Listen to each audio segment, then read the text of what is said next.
Hello and welcome to another lesson of GCSE history. Today we are going to be studying the cultural changes that occurred in Germany during what is known as the Roaring Twenties or the 1920s. So up until this point, Germany has been in a bit of a bad situation. It has survived two, or technically three revolutions, one in 1918, and then the Spartacus in 1919, and then the Freikorps in 1920. They have recovered from hyperinflation, of course, caused by the French invasion of the Ruhr. And finally, after 1924, 1925, things start to get a little bit better for Germany. So today we're going to be looking at society and culture and how really Germany was such an exciting country to live in the 1920s. It had such a rich music scene and cinema scene and art scene. It was really it was the most exciting place to be um, culturally in Europe. So today we're going to describe the cultural changes and we're going to explain who supported them, and obviously some people opposed them as well.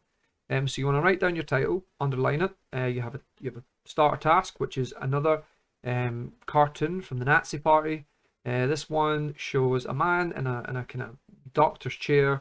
He's in a really bad way. The man represents Germany, and as you can see, he's all patched up. He's got a big kind of cast on his foot which says Versailles. He's got a kind of bandage around his head that says Locarno.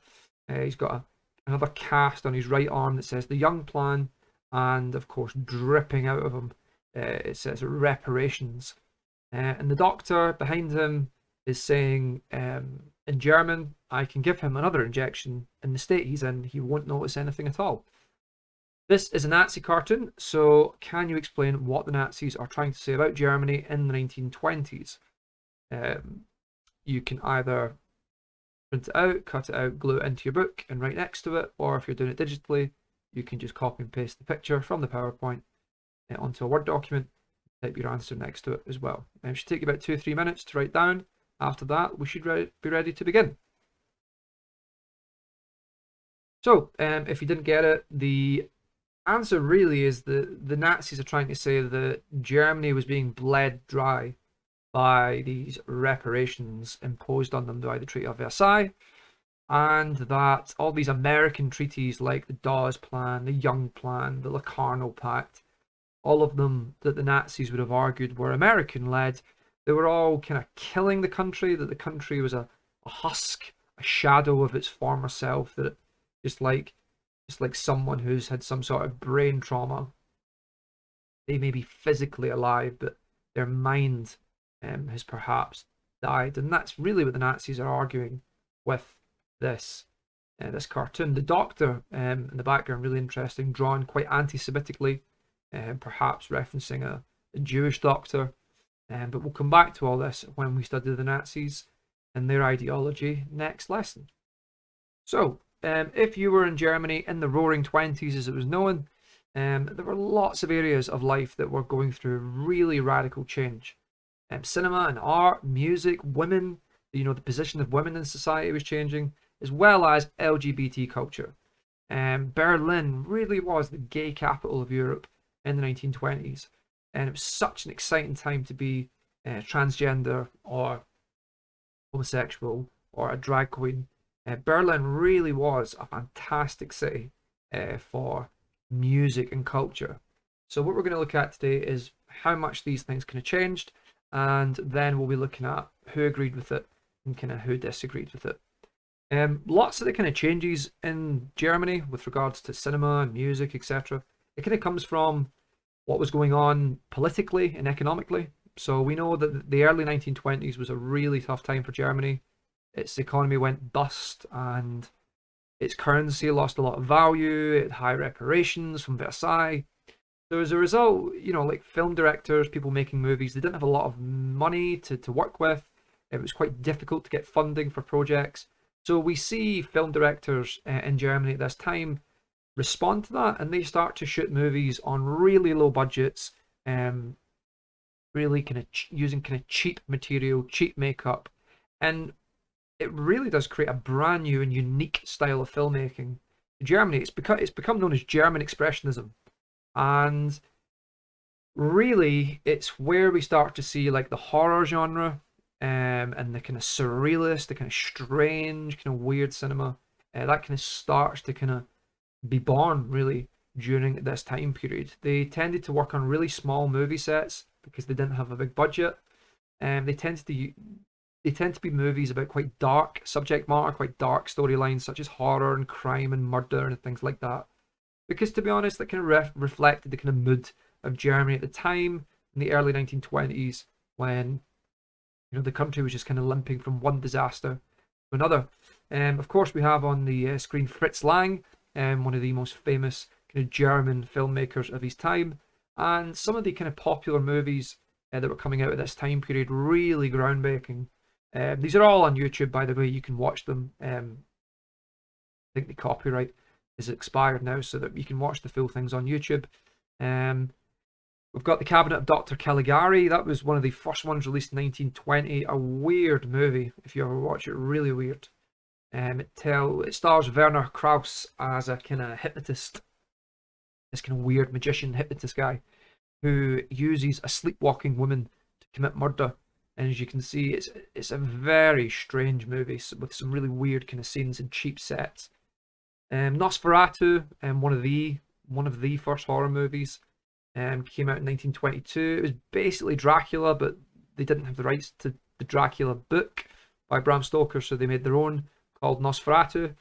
It tells the story of Count Orlok, who's a kind of vampire who plans to travel from Transylvania to a new home in Germany, and it's got one of the most iconic scenes in cinema history. Clear German expressionism of that silhouette creeping up the stairs towards the suspecting victim in her bed. And Metropolis, you may have seen clips of Metropolis if you've watched the video for Radio Gaga by Queen. Metropolis, it's a kind of sci-fi movie, came out in 1927, and it's set in this weird futuristic kind of city, and it's all about this man called Freder, who's the son of the kind of mayor of the city, and it's all about trying to overcome these massive gaps between the rich and the poor in the city of Metropolis. Of course, that very famous scene, the android coming to life. So these movies represent a kind of step forward with German filmmaking. They were, to us now, if you watch them on YouTube, and please do, they can seem weird or almost kind of really creepy. But at the time, they were cutting edge cinema, and they really did show that Germany was all about expressionism and cultural freedom, and they really were kind of pushing the boundaries of what you could do with such small sets. This, of course, is a scene from The Cabinet of Dr. Caligari. Again, you can see the thick makeup, because obviously it was silent cinema in the early 20s. The sets, of course, really cheap, very quickly made. They look almost like a sketch come to life, and it really does add to the kind of the tone of the movie. And of course, Count Orlok from Nosferatu, based on Count Dracula. So if you get a chance, watch these on YouTube. They're really good, really weird. Watch them with the lights off one night. They would have been silent, but there would have been a band playing over it if you went to see it in a cinema. The ones on YouTube might be silent, or there might be some music put over them, but they're really, really worth a watch. Another thing that Germany became really famous for was jazz music. So jazz started off in the United States, mostly from kind of African American musicians. I've included a YouTube clip under the PowerPoint on Firefly for you to listen to some of the sounds of what jazz would sound like. It's quite fast paced, quite exciting, lots of horns. And jazz comes to Germany, specifically Berlin in the north and Munich in the south, in the early 1920s. And so much so that because the German economy had stabilized and it had a brand new currency, the Rentenmark, Berlin and Munich were seen as really good places for European and American jazz musicians to go over and make a lot of money. And as a result, all across the cities of Berlin and Munich, you got lots of cabaret bars and jazz bars opening up, where you could go and young women could go and drink, young men and women could go and drink and dance and listen to new music. Lots of kind of notable acts coming over from Europe and America, such as Sam Woodinger. You can see her there, Josephine Baker, Jack Hilton. Um, Berlin really was the center of um, the jazz movement in Europe at that time. Tourists often flocked into these jazz clubs to listen to this new form of music, where you could see women scantily clad with new makeup and short skirts dancing electrically to this music. So Berlin definitely was a really exciting place to be. And art changed as just like cinema. Art went through a massive change. You had the Dada movement, which started just at the end of the First World War. It tended to be quite. Um, they would use collage, usually photography, sculpture, and painting, and they would create these really weird, kind of strange collages. Really cheap to make as well. Again, a reflection of the kind of economic situation in Germany at the time, using any magazine clippings or newspaper clippings or anything that you've got to create these works of art. In terms of painting and fine art, we see a kind of backlash against the kind of romantic, beautiful paintings of the 19th century. And we see what we call new objectivity, which is when painters began to paint realistic, dark, harsh scenes, because that was the reality of the war and the post-war period. So this painting, for example, by Otto Dix, very typical of the new objectivity movement. So Germany really is changing. It's becoming such an important cultural country in terms of painting and cinema and music. But one of the most exciting developments of the post-war period was women. The Weimar Constitution, of course, gave women the right to vote for the first time. There was a lot of employment, especially when, after the end of hyperinflation, there was a lot of jobs in Germany. So there was so much disposable income for women. So for the first time, you had a whole generation of young women who had wages, had jobs. You have this new, exciting American jazz culture hitting the country. These women had experienced a little bit of freedom during the war, working in factories, helping the war effort. And in the 1920s, we do see a new type of women appear. They were more independent. They went out more. They were influenced by American jazz, so they wore makeup and had short hair. They wore lots of jewelry, quite short skirts and short dresses. They were often found in kind of jazz bars and cabaret bars, smoking, drinking, flirting with men. The 1920s was an exciting time for lots of young single women living in cities. Um, and there was a fear of the sexual revolution taking place, of women being more promiscuous than they had been at the end of the 19th century.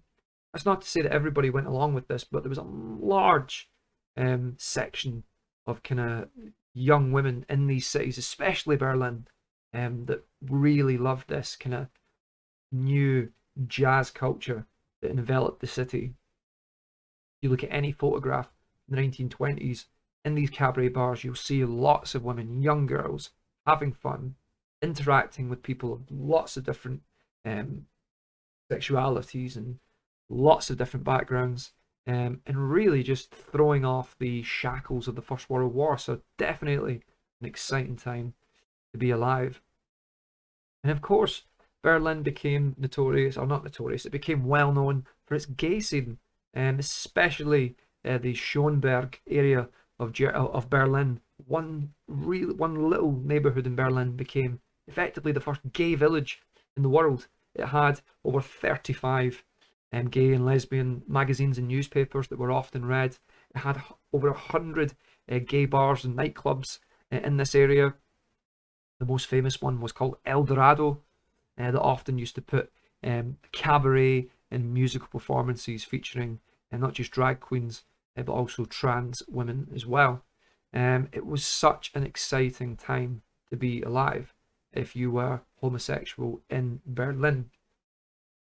Berlin very quickly became known for its decadence, its over the top, its jazz culture, its homosexual and trans culture, its surrealist cinema and its surrealist art. It was such an exciting time to be alive. So, our first task for today is as follows. What you have to do is you're going to design on one A4 piece of paper a travel leaflet for a tourist spending some time in Berlin or in Germany in the 1920s. Now, all you have to do is include information on what the country or the city has to offer, what tourists might want to do when they're there, and you definitely want to focus on cinema and music and bars and nightlife and really get in the excitement of Germany in the roaring 20s, or what is known as its golden age. Now, that should take you maybe a good half an hour, maybe. You want to spend a good amount of time on that one. Make it colourful, make it exciting, because to be honest, the 20s were a colourful, exciting time in Germany. And once you've done that, read the two extracts from Goebbels and Hirschfeld, and they're really just explaining their opinions on culture at the time, and you need to write down whether they would agree or disagree with what was going on in Germany, provide examples of why they wouldn't agree with it, and link it back to their very first lesson. Where would they be on the political spectrum? So what would their political persuasion be? Left wing, right wing? Are they going to be a communist or a socialist, conservative or a fascist? Try and decide where they would be. Okay, so you want to spend the next half hour working your way through that and making it look really good, really colourful. Get on YouTube, listen to some of that jazz music, type into YouTube, watch some of these weird clips from the Cabinet of Dr. Caligari or Nosferatu, and really try and soak up some of that Weimar culture. We'll check back in 30 minutes. So pause the video and best of luck. Okay, so I have very quickly made one for myself. I've word processed mine, maybe you have as well. I went for bright red and gold, very rich, extravagant colours. I've just made a travel leaflet for Berlin specifically, but yours might just be about Germany as a whole. So remember, the jazz capital of Europe. This is the front and the back. Of course, the inside will be the next slide. On the back, I've included a little bit about women in the 1920s, how they would feel right at home in the city with short dresses and this new style of haircut and makeup, this new kind of freedom that they would have experienced. I've said all vices are celebrated here. A vice, of course, is something that you're not meant to do. So young women would be attracted to this city to have a bit of fun and throw off the shackles of the 19th century and the war. Of course, Marlene Dietrich, very famous, a German-American actress, born in Berlin, very famous for her movie The Blue Angel, which is all like cabaret and the jazz age. And I've mentioned that you might want to go and visit the childhood home of Marlene Dietrich. Inside, let's have a little look. What have we got? So I've just done a double spread. Of course, this will be folded in half. Be our guest. I've mentioned where this has all come from. So our country, and they've got a brand new currency. Shops are stocked full. They've got a constitution that's guaranteed freedom of speech and expression.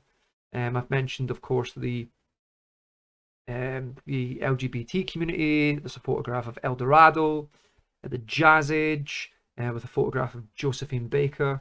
I've mentioned some of the movies coming out there, as well as burlesque and cabaret. So not everything, but I've tried to show the excitement